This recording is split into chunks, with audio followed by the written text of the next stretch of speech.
दो देशों के बीच लड़ाई होती है और दो देशों की सेना आपस में लड़ती हैं। अब इनमें से कौन सही है और कौन गलत, ये बताया नहीं जा सकता, क्योंकि दोनों ही सेना अपने देश के लिए लड़ती हैं, जो कि उनका फर्ज है। पर दोस्तों, कैसा हो अगर एक देश का अफसर दुश्मन देश के अफसर को लड़ाई में मारने के बाद ये बात कहे कि क्या खूब लड़ा, क्या बहादुरी से लड़ा, इसे इसका हक मिलना चाहिए। अब ये मैं किसी मूवी का प्लॉट नहीं बता रहा, ऐसा असलियत में हुआ है और हिंदुस्तान और पाकिस्तान के बीच में ऐसा हुआ है। तो नमस्कार दोस्तों, मेरा नाम है नवीन और ट्रैक मिस्ट में आपका स्वागत है। तो दोस्तों, ये बात है करगिल वॉर की, जो मई से लेकर जुलाई 1999 तक लड़ी गई थी। पर करगिल की पूरी लड़ाई की बात फिर किसी और वीडियो में कर लेंगे, अभी अपनी वीडियो के टॉपिक पे रहते हैं। तो हुआ कुछ ऐसा था कि जुलाई 1998 में करगिल की लड़ाई से एक साल पहले पाकिस्तान के प्राइम मिनिस्टर थे नवाज शरीफ, और पाकिस्तान के जो आर्मी चीफ थे उनका नाम था जहांगीर करामात। अब किसी एक बात को लेकर इन दोनों के बीच कोई अनबन हो गई। जहांगीर करामात ने कुछ ऐसी बातें कह दी जो नवाज शरीफ को बुरी लग गई, और इसके बाद नवाज शरीफ ने अपनी एक पॉलिटिकल रैली में ये कह दिया कि जहांगीर करामात को अपने पद से इस्तीफा दे देना चाहिए, और जहांगीर करामात इस्तीफा दे देते हैं। अब यहाँ से ये कहानी एक नया रुख लेती है। जहांगीर करामात के बाद पाकिस्तान का नया आर्मी चीफ बनता है परवेज मुशर्रफ, और परवेज मुशर्रफ के आने के बाद शुरू होती है करगिल की लड़ाई।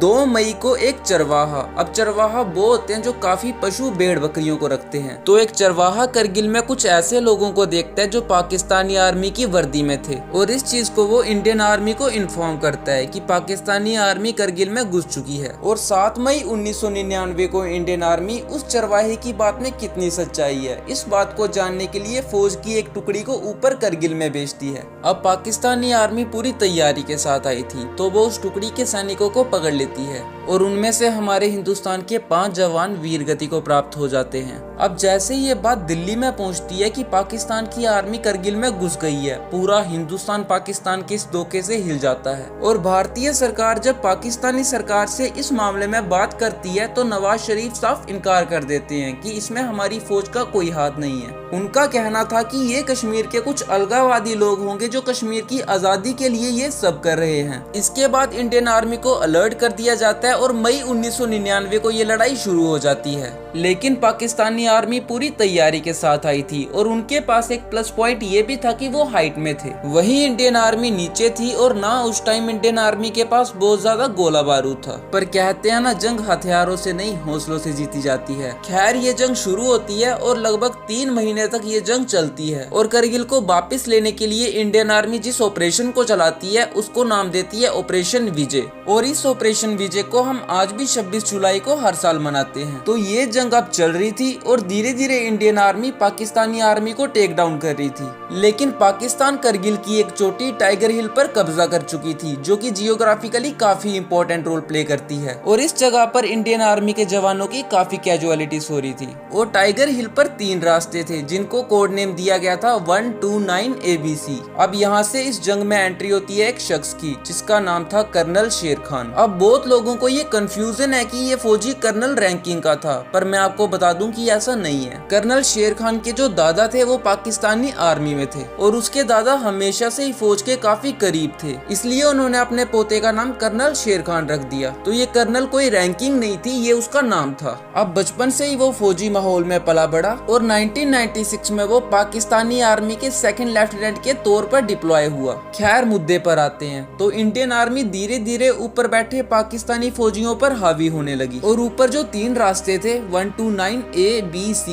इनमें से 2 पर A और B, इन पे इंडियन आर्मी ने कब्जा कर लिया। अब सबको लगने लगा था कि जंग खत्म हो गई, बस एक ही रास्ता बचा है और इंडियन आर्मी इसको भी जल्दी ही अपने अंडर ले लेगी। लेकिन ऐसा नहीं होता है, और उसका सिर्फ एक ही रीजन था, कर्नल शेर खान। ये लड़ाई जो हमारे हिसाब से कुछ देर में खत्म हो जानी चाहिए थी, घंटों चलती है, लेकिन धीरे धीरे इंडियन आर्मी की तादाद बढ़ती जा रही थी और पाकिस्तानी आर्मी घिरती जा रही थी। अब घंटों चली इस लड़ाई के बाद हमारी तरफ से एक फौजी की चलाई मशीन गन की गोलियां कर्नल शेर खान का सीना चीर देती हैं, और कर्नल शेर खान गिर पड़ता है। अब ये देखकर जो बाकी के सिपाही थे उनका हौसला टूट जाता है और इंडियन आर्मी जीत जाती है और टाइगर हिल पे फिर से तिरंगा लहराता है। जब इंडियन आर्मी के जवान ऊपर टाइगर हिल पर पहुंचते हैं तो देखते हैं कि उधर 31 पाकिस्तानी फौजियों की लाशें पड़ी हुई थी। अब इंडियन आर्मी 30 लाशों को पूरे रस्मों रिवाजों के साथ दफना देती है, लेकिन एक लाश को नहीं दफनाया जाता और ये कर्नल शेर खान की लाश थी। जनरल बाजवा जो उस ऑपरेशन को लीड कर रहे थे वो कर्नल शेर खान की लाश को श्रीनगर लाते हैं और श्रीनगर से शेर खान की लाश को दिल्ली ले जाया जाता है। बाजवा अपने सीनियर्स को बताते हैं कि शायद हमारा कब्जा बहुत पहले ही हो जाता, शायद हमारे इतने जवान मारे ही ना जाते, लेकिन इन सारे शायद के बीच अगर कोई आ रहा था तो वो था कर्नल शेर खान। इसके बाद जनरल बाजवा पाकिस्तान को एक रिकमेंडेशन लेटर लिखते हैं कि ये फौजी क्या बहादुरी से लड़ा, इसे इसका हक आपको देना चाहिए। अब पहले तो पाकिस्तान मान ही नहीं रहा था कि ये उनके फौजियों की लाश है, लेकिन बाद में इंटरनेशनल प्रेशर पड़ने के बाद पाकिस्तान मान गया कि ये उन्हीं के फौजी अफसर हैं। इसके बाद उस लाश को पाकिस्तान भेज दिया गया। अब इसी बीच ये लेटर जो जनरल बाजवा ने लिखा था पाकिस्तानी सरकार के सामने आया और उस लेटर को पढ़ने के बाद पाकिस्तान ने कर्नल शेर खान को अपने देश का हाईएस्ट गैलेंट्री अवार्ड निशाने हैदर दिया, जो कि आज तक पाकिस्तान के इतिहास में बस 11 लोगों को मिला है और उनमें से एक कर्नल शेर खान है। इसके बाद शेर खान के फादर ने जनरल बाजवा को लेटर लिखा कि दुश्मन हो तो ऐसा हो जिसने अपने दुश्मन को वो इनाम दिलवाया जिसका वो हकदार था। दोस्तों, मेरा मानना है कि जनरल बाजवा ने शेर खान की दास्तान को एक नया परवाज दिया, जहां जज्बात की उड़ान इंसानियत के आसमान तक पहुंचती है। जनरल बाजवा की सोच और कार्रवाई ने एक बेहतरीन मिसाल कायम की जो हमेशा सबको याद रहेगी और दिल को छू जाएगी। अब दोस्तों, अगर आपको ये वीडियो अच्छी लगी तो प्लीज यार वीडियो को लाइक कर दो, मुझे भी अच्छा लग जाएगा, और इस चैनल को सब्सक्राइब भी कर दो।